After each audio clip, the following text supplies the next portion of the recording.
Olá, meu nome é Juliano Mendes, estou aqui com Daniel Presser e o seu Gerhard Beutling para a segunda edição da websérie Cerveja Feita em Casa.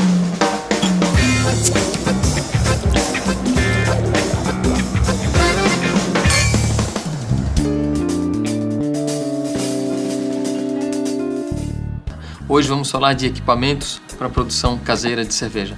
Daniel, quais são os equipamentos necessários para produzir uma boa cerveja em casa?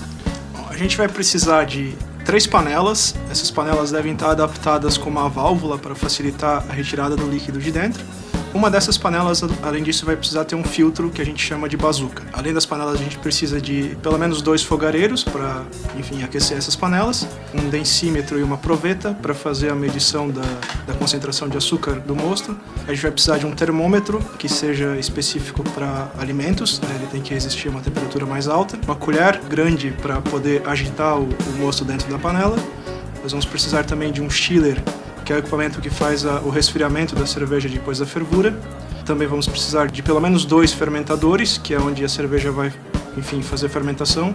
Um desses fermentadores a cerveja vai fermentar e no outro ela vai maturar. A gente precisa também de uma balança que seja capaz de pesar alguns quilos e alguns gramas, alguns quilos para pesar o malte e alguns gramas para pesar o lúpulo, de um pires branco ou uma placa de toque para fazer o teste do iodo e uma pipeta para ajudar nesse teste, um moinho de malte para fazer a moagem, do malte, de um arrolhador de garrafas, que é uma máquina para fechar as garrafas também, e ainda para as garrafas a gente precisa de uma escova para lavar elas antes do invase, e uma seringa para fazer a adição de açúcar nessas garrafas para fazer a refermentação nela e produzir o gás carbônico para carbonatar a cerveja. A gente precisa também de uma escumadeira, que vai ser usada durante a lavagem do mosto para evitar que a água caia direto na cama de grãos, de mangueiras e conexões para ligar nas panelas, nas válvulas das panelas, e um borrifador e algum sanitizante para fazer a sanitização dos equipamentos. Ou seja, um laboratório quase completo.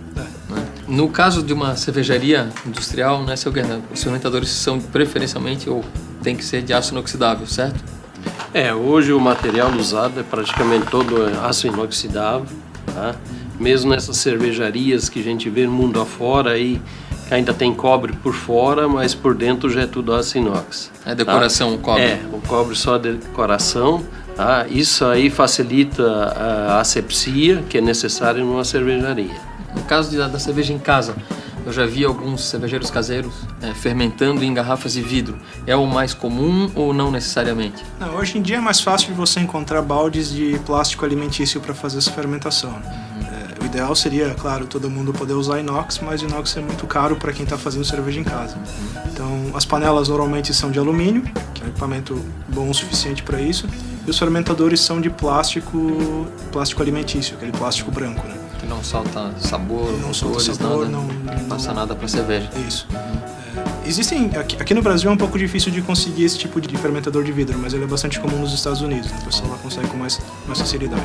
Só para deixar claro, quando eu digo fermenta em vidro, não é garrafa de cerveja de vidro, São tanques de vidro, como se fossem pequenos tanques de vidro, de 20 litros, específicos para essa utilização, E é fácil, é possível adaptar o equipamento que tem em casa para roubar a panela da mulher para fazer cerveja, ou fazer outras adaptações para diminuir esse investimento inicial, para ver se gosta mesmo e sem gastar tanto no começo? O ideal é ter as panelas específicas para cerveja, Se você for fazer uma feijoada e depois querer fazer uma cerveja, vai sair uma cerveja com um pouco de gosto de feijão. O que pode ser bom para reduzir o investimento inicial é comprar as panelas em alguma loja da sua cidade e adaptar elas em casa.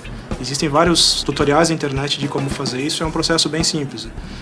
Principalmente no caso das panelas, porque por elas serem muito grandes, quando você compra, o frete acaba ficando muito caro e elas demoram para chegar. Então tem várias adaptações que você pode fazer no equipamento para reduzir o custo, mas tem que tomar cuidado para isso também não prejudicar a qualidade da cerveja. E tem que principalmente tomar cuidado em tudo que vai se usar para fazer a cerveja que seja de utilização para alimentos. Tudo, o plástico do fermentador tem que ser um plástico alimentício.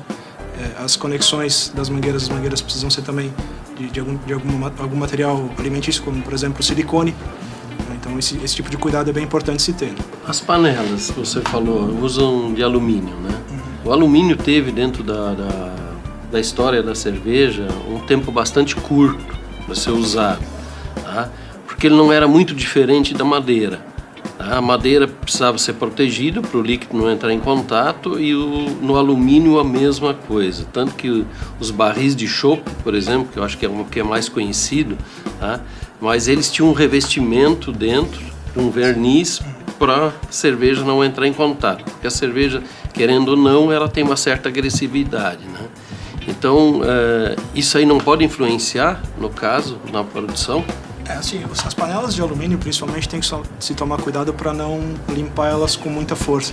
Você não pode arear as panelas para deixar ela brilhante, porque o próprio alumínio forma uma camada de óxido por fora que protege a cerveja disso. Então, a cerveja acaba não agredindo tanto o alumínio por causa dessa camada que se forma. Fica meio esbranquiçado. Isso. A panela vai parecer meio suja, assim, quando você olha para ela, mas é o processo normal, né? Para a cerveja caseira, isso é o suficiente, né? Quem tiver condições de investir no equipamento de inox também seria o ideal, mas aqui no Brasil principalmente é bastante difícil de encontrar esse tipo de equipamento, né? Não existe nenhum fabricante que faça especificamente isso, então você acaba tendo que mandar construir e aí fica muito caro. Bom, como nós já afirmamos no primeiro episódio, né, Daniel, seu Guerra, se faz cerveja com equipamento de menor qualidade e se faz com equipamento de melhor qualidade. Né? A gente viveu bastante isso na cervejaria, né, seu Guilherme? Sempre buscamos ter os melhores equipamentos possíveis, né? Facilita muito a vida do cervejeiro. Na reprodução do processo, na consistência, né, para que se busque sempre a mesma qualidade, as mesmas características na cerveja, para que não haja oscilação. Qual é a importância, tanto em casa quanto numa escala mais industrial, de se ter o melhor equipamento possível? Bom, a qualidade do equipamento com certeza ajuda, tá? E exatamente como é o ser humano que faz o produto, principalmente na indústria, quanto mais estiver automatizado, tá? Melhor produto, tá? Eu tinha um professor que dizia, tu pode fazer uma cerveja de má qualidade, mas mantém ela sempre igual, ou faz uma cerveja de boa qualidade. O que não pode ter são exatamente essas oscilações, tá? E como a cerveja é um produto muito sensível, tá? Variações de temperatura, tempos, afetam ela, e é um processo que eu sempre digo, na fabricação, na braçagem, tá? Ali é o coração. Erros que acontecem ali vão se transmitir até o final do produto, dificilmente podem ser corrigidos. Então é muito importante realmente você tirar certas funções do ser humano que faz erros, mesmo sem que ele queira fazer isso. Um controle importantíssimo, fundamental, é o de temperatura, certo? Temperatura e tempos. Temperatura e tempo, ou seja, termômetro bom, né? Termômetro bom e controlar os tempos, né? Tá certo. Para quem quer comprar o equipamento e começar a produzir, quais são os locais, as lojas, na internet, onde é que se encontra os melhores equipamentos para fazer cerveja em casa? Equipamentos e insumos, né? Hoje em dia você encontra basicamente tudo na internet, né? Tem algumas lojas especializadas que vendem tanto equipamento quanto insumo, como por exemplo a WE, representações do Rio Grande do Sul, a Master Brau aqui de Joinville, que vendem os equipamentos e os maltes, né? Alguns equipamentos você pode comprar nas lojas aí da sua cidade, como por exemplo as panelas, você pode comprar em lojas de equipamentos para cozinha industrial, principalmente, que tem as panelas maiores, né? Fora isso, a maior parte das coisas você vai acabar comprando pela internet, principalmente os insumos, porque é mais difícil de ter uma loja física na cidade que venda malte fracionado para você, né? Daniel, uma recomendação rápida para quem quer começar hoje. Qual é o tamanho, quantos litros um cervejeiro caseiro iniciante deve iniciar? A maior parte dos equipamentos que você vai achar para fazer cerveja são de 20 a 30 litros, né? Esse é um volume bom para quem está começando. O ideal, normalmente, é que quem vai começar a fazer cerveja faça com um amigo, porque é um processo bem trabalhoso, né? Você vai estar lidando aí com equipamentos pesados, equipamentos que vão estar quente, né? Então você precisa ter bastante cuidado.